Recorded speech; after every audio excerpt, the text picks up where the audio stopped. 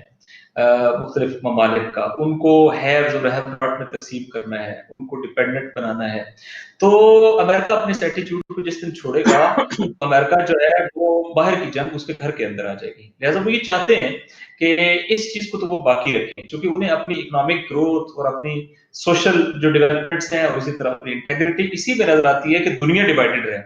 جیسے ہی دنیا اسٹیبل ہونا شروع ہو جائے گی نا, تو اس وقت انہیں اپنے فالٹ لائنز جو ہے وہ پوری دنیا کو دکھانا شروع ہو جائیں گے. لہٰذا یہ اپنے گھر سے لوگوں کی توجہ ہٹانے کے لیے بھی یہی کوشش کریں گے کہ دنیا کے مختلف ممالک میں جس طریقے سے یہ پہلے مداخلت کرتے ہیں کہ اس مداخلت کو اور بڑھائیں, اور تو امریکن ڈکلائن کے پروسیس کو اور تیز کرے گی. لیکن فار دا ٹائم بینگ جو ہے وہ لوگوں کی توجہ ادھر رہے گی, اور امریکہ یہ چاہے گا کہ اس کے اپنے گھر کے اوپر جو ویکنس ہے اس کے اوپر توجہ جو ہے وہ کم سے کم جائے. تو یہ میرا خیال ہے کہ ابھی ان کی پالیسی یہی ہوگی, اور وہ پالیسی جو پہلے سے ہے اس کو تھوڑا اور تیز کریں گے, اور باہر کے ممالک کے معاملات میں مداخلت اور حکومتوں کو گرانے شرانے کا سلسلہ, اور اپنی جو بالخصوص جو ان کی ملٹری کے اوپر بیسڈ اکانومی ہے اس کو آگے بڑھانے کے لیے نئے وینچر سٹارٹ کریں گے. لیکن یقیناً ان کا سٹائل جو ہے وہ نہیں ہوگا جس میں بالکل چیزیں وہ بالکل آپ کوئی لحاظ نہیں رکھتے ہیں, بلکہ ایک بار پھر جو ہے وہ وہی انداز ہو جائے گا جس کو جو بائیڈن ریپرزینٹ کرے گا, جس میں آپ اس طریقے سے کام کرتے ہیں کہ آپ کے اوپر حرف بھی نہیں آتا, لیکن پریکٹیکلی ہر جگہ جڑیں کاٹنے کے اندر اور اختلافات تقسیم پیدا کا رول ہوتا ہے. طے ہے کہ امریکن امپیریلزم کا سروائیول جتنا بھی ہے دنوں میں ہے وہ آپ کی ریسٹ آف ڈویژنز کے اندر ہے. اگر ریسٹ آف دا ہو جائے تو پہلا کوسچن امریکہ کی طرف اٹھے گا. لہٰذا ان کے ہاں اصول یہی ہے کہ اپنی ویکنس کی طرف لوگوں کو نہیں ہے, اس کے لیے لوگوں کے اندر نئے نئے ایشوز جو ہے وہ مختلف کنٹریز اور ریجنز کے اندر چھڑے تاکہ وہ ان کے اندر انگیج رہیں, ان کی توجہ بھی ادھر رہے, اور وہ اپنے آپ کو ہی جو ہے وہ سارے مسائل کا ذمہ دار قرار دیتے رہیں، اور وہ امریکن امپیریلزم کا جو ایک دھاگ بٹھائی گئی ہے وہ اسی سحر میں رہیں، وہ اس حقیقت برقرار کو رہے. نہ جانیں کہ جو ایٹ ہوم ایگزسٹ کرتی ہے۔ صحیح. اچھا، کیا اسی کا تسلسل آپ دیکھتے ہیں جو کل سے خبر گردش کر رہی ہے کہ ایک محدود پیمانے پر ایران کے ایٹمی پلانٹ کو جو کہ نظیر کے اندر واقع ہے اس کو حملے کا نشانہ بنایا جائے، اس کے اوپر انہوں نے جو ہے وہ مشاورت کی ہے.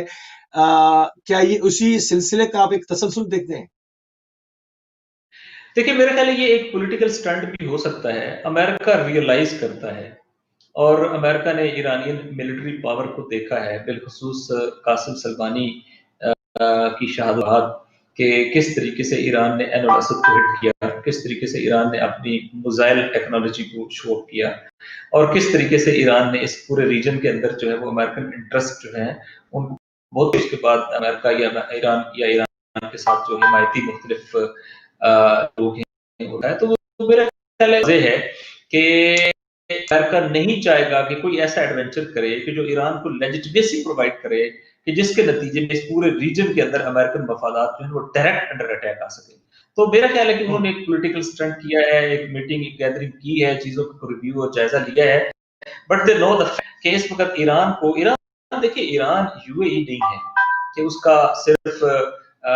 جو ہے وہ ٹرمینل 3 اٹیک ہو گیا تو پیچھے کوئی چیز بچتی ہی نہیں ہے، اور ایک بندرگاہ اٹیک ہو گئی تو جیسے یورپین اور امریکنز اور پوری دنیا کے لوگ یہاں پر آئے ہوئے ہیں وہ اسی طرح واپس جانے کے لیے لائنیں بنا کے کھڑے ہو گئے۔ ایران بحرین نہیں ہے، قطر نہیں ہے، ایران کویت نہیں ہے کہ ٹائم سے پتہ ہی نہیں لگتا کہ آپ شور ختم کب ہو گئے۔ ایران جیوگرافیکلی بڑا ملک ہے، بڑی اہم جیوگرافیکل لوکیشن پہ ہے، ایک بہت بڑی کروڑوں کی آبادی ہے، اور ایران نے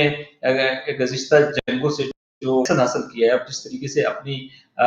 جو ان کا ملٹری اپریٹس کو انہوں نے ڈیولپ کیا ہے، تو اس کے دے ہیو سرپرائزز، تو وہ ایسے سرپرائزز دیے ہیں، اور انہوں نے دکھایا ہے کہ جو ان کا اتحادی ہے وہ نہ اقتصادی طور پہ کلیپس کرتا ہے، نہ ملٹری کلیپس کرتا ہے، نہ پولیٹیکلی کلیپس کرتا ہے۔ مثلا سیریا کی مثال سامنے ہے، یمن کی مثال سامنے ہے، جن کے پاس کھانے کو روٹی نہیں ہے لیکن وہ پولیٹیکلی بھی کھڑے ہیں، وہ اکنامکلی بھی ایون کھڑے ہیں، اور ایون جو ہے وہ آپ دیکھیں کہ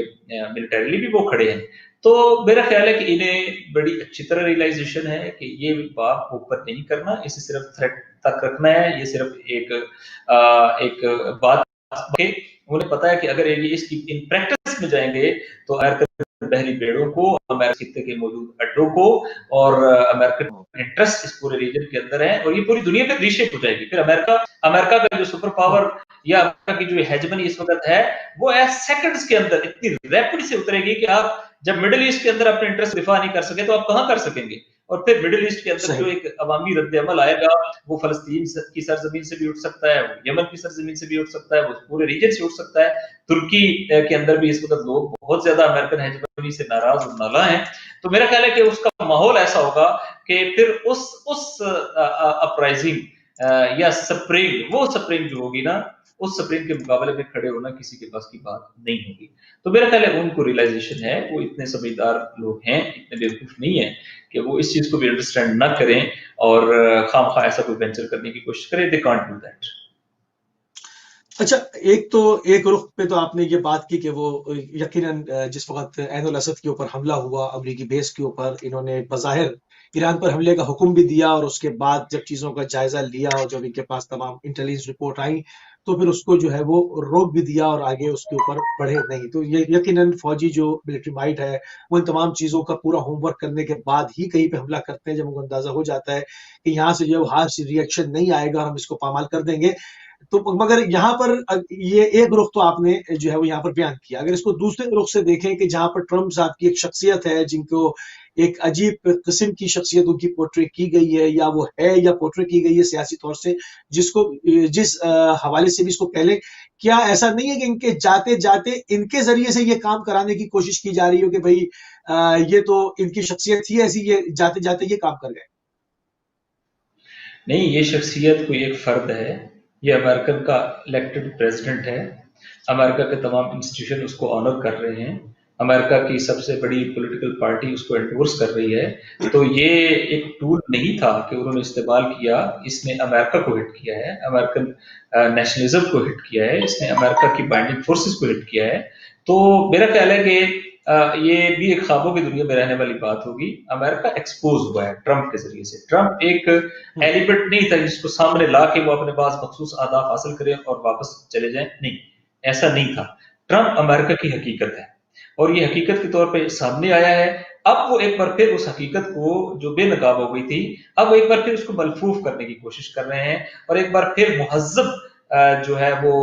دائرے کے اندر رہ کر وہ اپنے انہی اہداف کو جو امریکن ہسٹری ہے اس کو آگے بڑھائیں گے. یہ کرسٹل کلیئر ہے.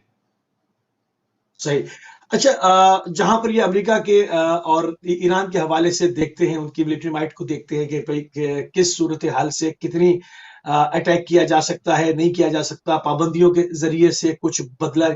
لیا جائے، اپنی جھیپ میں جو ہے وہ اس کو جو ہے وہ برابر کیا جائے. تو اگر یہاں پر روس اور چائنا کے کردار کے بارے میں کیا دیکھتے ہوں گے، اس کے ایران کے ساتھ جو دفاعی معاہدے ہیں، جو عسکری معاہدے ہیں، جو ان کے ساتھ ایک کولیشن ہے، اس حوالے سے روس اور چائنا کو کس شیپ میں دیکھتے ہیں ایران کے ساتھ، کہ اگر ایران کے اوپر چاہتے بھی ہیں دیکھیں تو روس اور چائنا کہاں کھڑے ہیں؟ دیکھیں ابھی ایک بہت بڑا معاہدہ ہوا ہے جس میں جو امریکہ کے لیے ایک بڑا سیٹ بیک ہے، اکنامک معاہدہ ہے بیسیکلی، اور اس میں دنیا کی آبادی کا تقریباً تیسرا حصہ جو ہے وہ شامل ہے. اور کہتے ہیں کہ یہ اب تک کے جو اکنامک الائنسز ہے اس میں یہ سب سے بڑا الائنس ہے. اور اس سب میں سے امریکہ اور امریکہ کے مین ہواری جو ہیں وہ مائنس ہے. ایک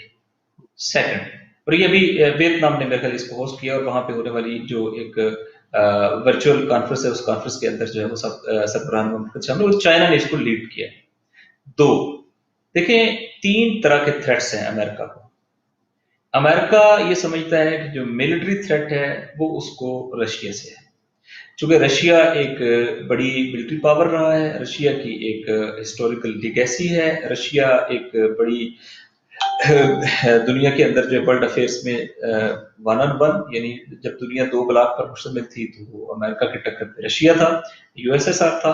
تو یس رشیا کے ساتھ، اور رشیا کی جیوگرافی، وہ ایک طرف وہ کہاں الاسکا، وہ اس تک پھیلا ہوا ہے، الاسکا تک پھیلا ہوا ہے، ادھر سے کہاں جو ہے وہ ایشیا تک ہے. تو اس کی جیوگرافی، اس کی ڈیموگرافی، اس کی پالیٹکس، اس کی ہسٹری، تو وہ یہ سمجھتے ہیں کہ جو ملٹری تھریٹ ہے فیوچر کے اندر وہ رشیا ہے. اور رشیا نے یہ ثابت بھی کیا بالخصوص سیریا کے اندر کہ جب کوئی کنٹری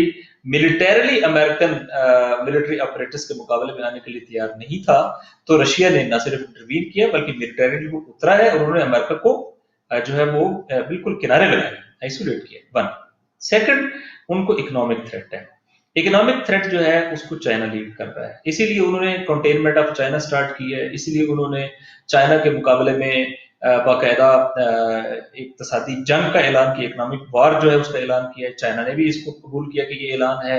اور امریکہ نے آفیشلی یہ کہا ہے کہ ہم اعلان جنگ کر رہے ہیں اور اقتصادی جنگ کا وہ کر، چونکہ انہیں یہ ان کا یہ خیال ہے کہ جو چائنا کی گروتھ ریٹ ہے اکانومی کا اور چائنا کی اوورال جو ڈیولپمنٹس ہیں، اور جس طریقے سے یہ جو میگا پروجیکٹس ہیں جن میں سے ایک سی پیک ہے لیکن مینلی او پی آئی ہے، تو یہ جیسے ہی ایکسپینڈ کرے گا تو یہ دنیا کی میجورٹی تو ان کی گرپ میں آ جائے گی، اور پریکٹیکلی دنیا کو اکنامیکلی لیڈ کرنے والا چائنا ہوگا.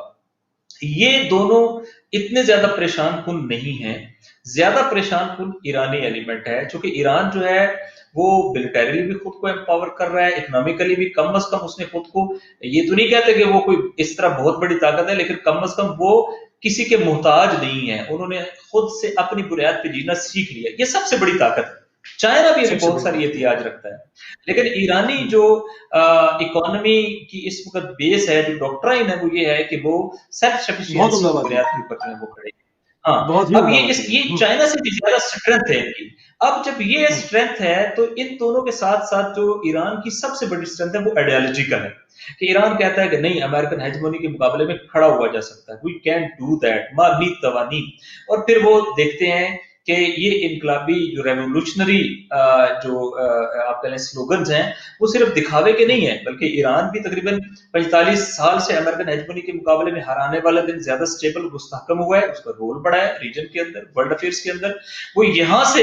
ایک سینکشن زدہ ملک یہاں سے ٹینکر فل کرتا ہے، اور امریکہ کے پڑوس میں ایک وینزویلا پہ ایک ملک جس کے اوپر امریکہ نے سینکشن لگائے ہیں اس کو جا کے وہاں تیل پرووائڈ کرتا ہے، اور امریکن تھریٹس اور دھمکیاں وہ وہاں کوئی کارگر نہیں ہو سکتی ہیں. اور یہ ثابت کرتا ہے کہ ایران اتنے بڑے پلیئر کے طور پہ ڈیولپ ہو گیا ہے کہ چائنا اور رشیا کو الٹیمیٹلی ایران کے ساتھ کھڑے ہونا پڑ رہا ہے. اور اس کی مثال ہے تقریباً 13 رشیا نے اور چائنا نے مل کر 13 مرتبہ یونائٹڈ نیشن میں ویٹو کا رائٹ استعمال کیا ہے سیریا کے مسئلے پہ، جہاں گراؤنڈ تو ایران تھا. اسی طریقے سے دیکھیں کہ امریکہ نے سینکشنز کے اعلان کے باوجود چائنا نے اتنی بڑی ڈیل جو ہے وہ ایران کے ساتھ کرنے اور آگے بڑھانے کا اعلان کیا. اسی طرح آپ دیکھتے ہیں کہ رشیا جو ہے وہ کس طریقے سے اسرائیل نے ابھی یہ کھولوایا امریکہ کے کہنے پر نگورنو کاراباخ والا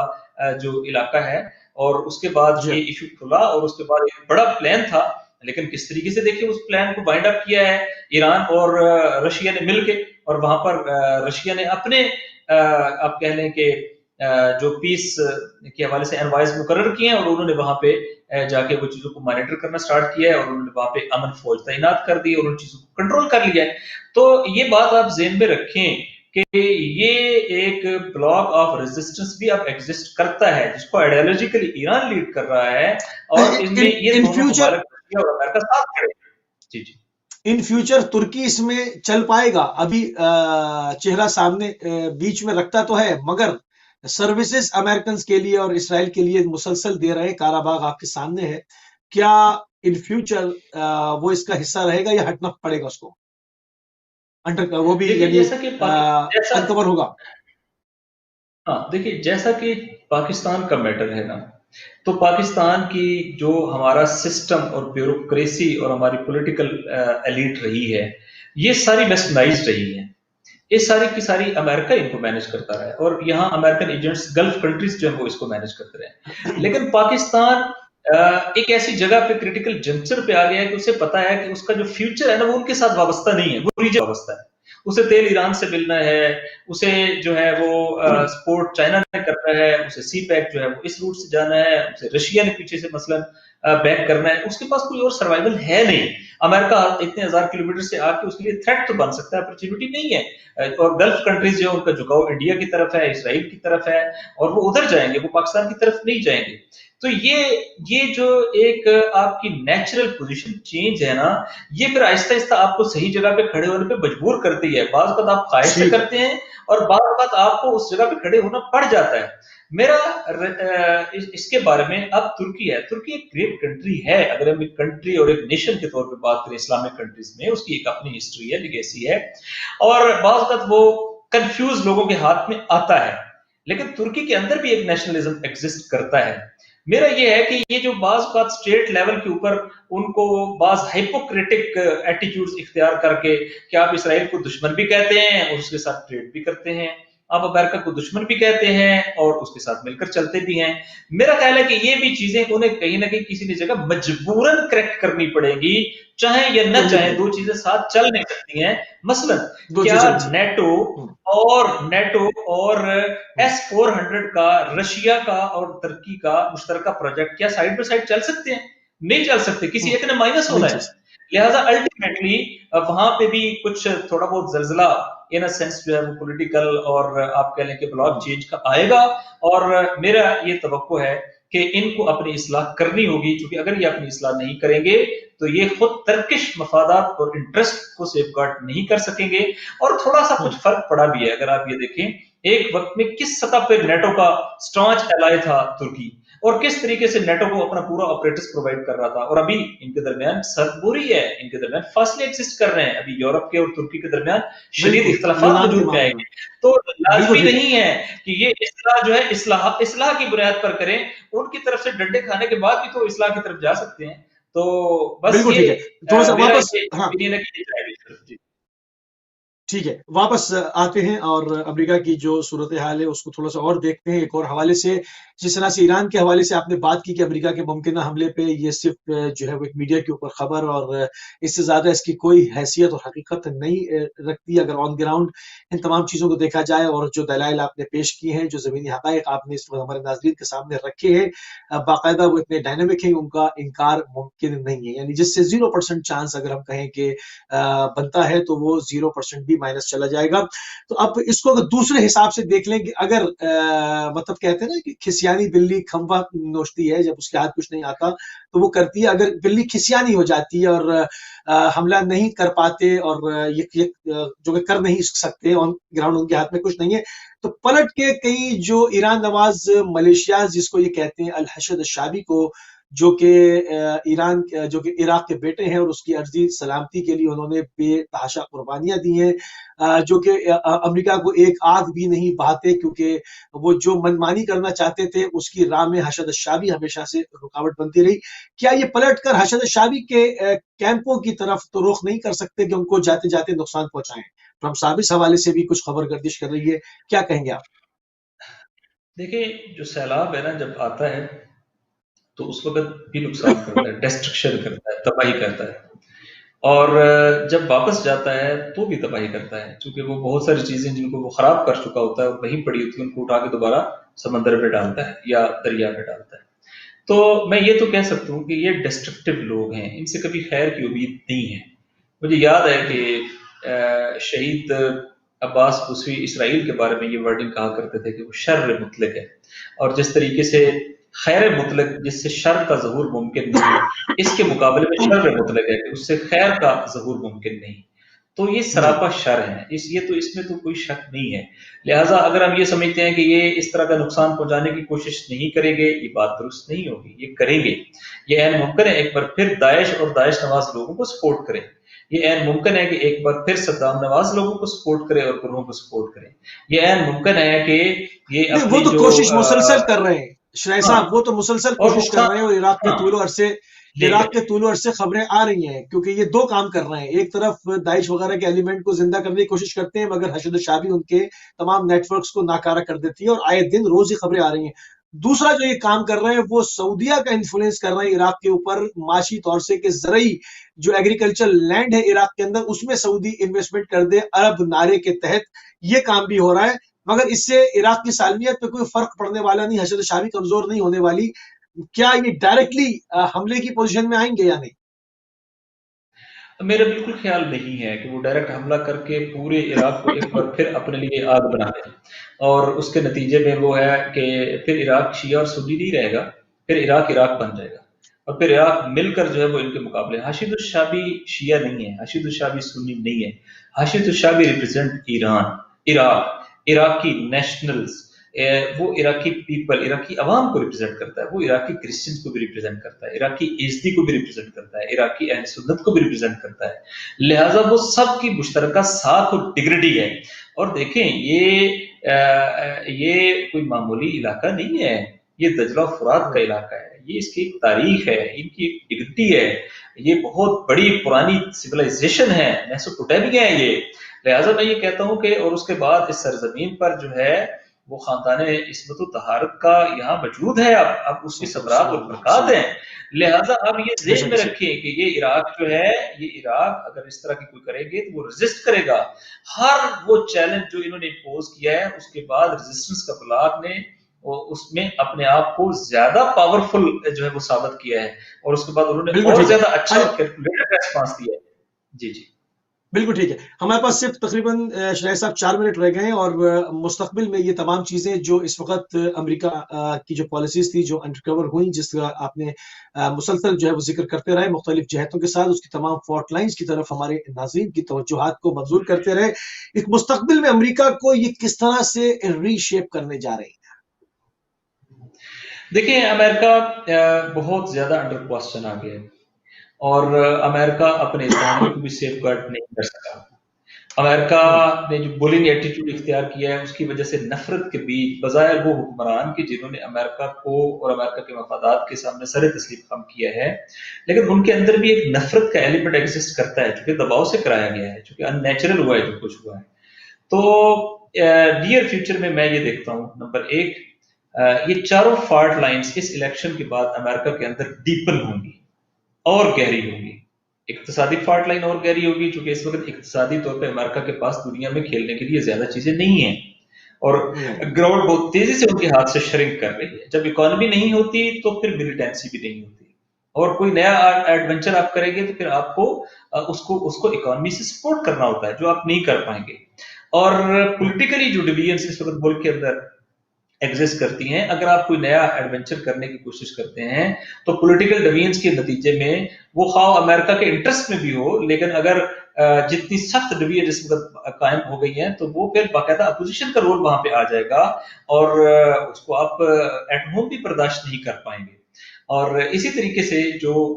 بالخصوص ایتھنک سلسلے ہیں اور بالخصوص میں اس میں ایک جو انٹرا اسٹیٹ پرابلمس ہیں امریکہ کے اندر ایگزسٹ کرتی کہ بعض اسٹیٹس جو ہیں وہ کہتی ہیں کہ ہمارے سرمایہ سے باقی اسٹیٹس کو پالا جا رہا ہے, وہ اپنے آپ کو سمجھتی ہیں کہ ہمیں ہماری قربانی دی جا رہی ہے, ہمارے اقتصادی انٹرسٹ کی قربانی دی جا رہی ہے. تو میرا خیال ہے کہ ایٹ ہوم بھی امریکہ مزید سفر کرے گا اور اگر وہ چاہیں بھی اور آج سے سلسلہ شروع کر دیں کہ ہم نے ہیل اپ کرنا ہے اپنی ان فالٹ لائنز کو, تب بھی دہائیاں لگے گی اور وہ نہیں کر سکتے کیونکہ امریکہ کی جو بیج ہے وہ اس طرح رکھا گیا ہے کہ وہ دنیا میں ڈویژنز کریٹ کریں گے. یہ ٹو وے ٹریفک ہوتی ہے, جب آپ ادھر ڈویژنز کریٹ کرتے ہیں آپ کو اس کا گھر کے اوپر بھی اثر جو ہے وہ ملتا ہے. اور پہلے آپ کے مقابلے میں اپوزیشن کوئی تھی نہیں, پہلے آپ کو کوئی نو کہنے والا تھا نہیں, آپ اپنے آپ کو سول سپر پاور کاؤنٹ کرتے تھے. اب دنیا ایک پر پھر ملٹی پولر ہو گئی ہے, چائنا ہے, رشیا ہے, ایران ہے اور دنیا کی کئی دیگر کنٹریز ہیں جو اپنے طور پہ کھڑے ہو رہے ہیں, آپ کے مقابلے میں سٹینڈ لیتے ہیں. تو ملٹی پولرٹی جو ہے نا وہ ڈیولپ ہو رہی ہے. ملٹی پولر ورلڈ میں ایک آپ کی وہ ہیجمونک پوزیشن برقرار نہیں رہے گی, لہذا امریکہ کو ہاتھ پاؤں زیادہ مارنے پڑیں گے. جب آپ گرداب میں ہوتے ہیں نا, ہاتھ پاؤں زیادہ مارتے ہیں, ہاتھ پاؤں زیادہ مارنا یہ آپ کی اچھی پوزیشن کی عکاسی نہیں ہوتا, آپ کے زیادہ پھنسے ہونے کی عکاسی ہوتا ہے. اور بالکل آپ صحیح. جتنا زیادہ زور لگاتے ہیں اتنا ہی آپ کا ٹیم ہوتا ہے. ٹھیک ہے, صرف 1 منٹ رہ گیا. جو بائیڈن صاحب کو اقتدار ملنے کے جو معاملات ہیں, جو اس کا پروسیس ہے, اس حوالے سے ٹرمپ صاحب کا رویہ ابھی تک وہی ہے کہ وہ قبول نہیں کر رہے ہیں. آپ اس کو کیا دیکھتے ہیں, کس طرح سے یہ سارا معاملہ, یہ امور انجام پائیں گے؟ مختصر, کیونکہ 1 منٹ سے ایگزیکٹلی یہ ٹرانزیشن ہو جائے گی, ہو جائے گی اور ان کو ٹرانزیشن ہو جائے گی. ان کے تمام جو جوڈیشری کو پرووک کرنے والا دیگر یہ ناکام ہو جائیں گے. لیکن یہ جو گہری نفرت انہوں نے وائٹ ہاؤس سے لے کے سڑک پہ پلنے والے ایک فرد کے درمیان تک پیدا کر دی گئی ہے, یہ نفرت جو ہے وہ امریکہ کی انٹیگریٹی جو شو ہو رہی ہے اس کو ہر آنے والے دن جو ہے وہ انکور کرتی جائے گی اور امریکہ جو ہے بڑے بحران سے ایک لمبے عرصے کے لیے دوچار ہونے جا رہا ہے. یہ میں پریڈکٹ کر سکتا ہوں. اور جو بائیڈن بھی جو کرنا چاہتا ہے وہ اس لیگیسی کی وجہ سے اس طرح نہیں کر پائے گا. بالکل ٹھیک ہے, بہت شکر گزار ہیں ناصر پاش شاہی صاحب, انتہائی مشکور ہیں اور ممنون ہیں آپ نے ایک حساس موضوع کے اوپر ایک مرتبہ پھر اپنا قیمتی ٹائم دیا. جزاک اللہ. السلام. جی ناظرین, آپ سماعت فرما رہے تھے اسلام آباد پاکستان سے مقامی رہنما ناصر عباس شیرازی صاحب MWM. اس کے اوپر بات ہوئی امریکہ کی الیکشن کے بعد کیا صورتحال ہے, کیا وہی خارجہ پالیسی دوسرے ملکوں کے اندر جو ہے وہ سلسلہ رہے گا, اس کے اندر کیا تیزی آئے گی, کس طرح سے اپنے زخموں کو چھپایا جائے گا, ان تمام چیزوں کو لے کر ہم آپ کی خدمت میں حاضر تھے. ہمارے پروگرام کا وقت تمام ہوا, ہماری اور آپ کی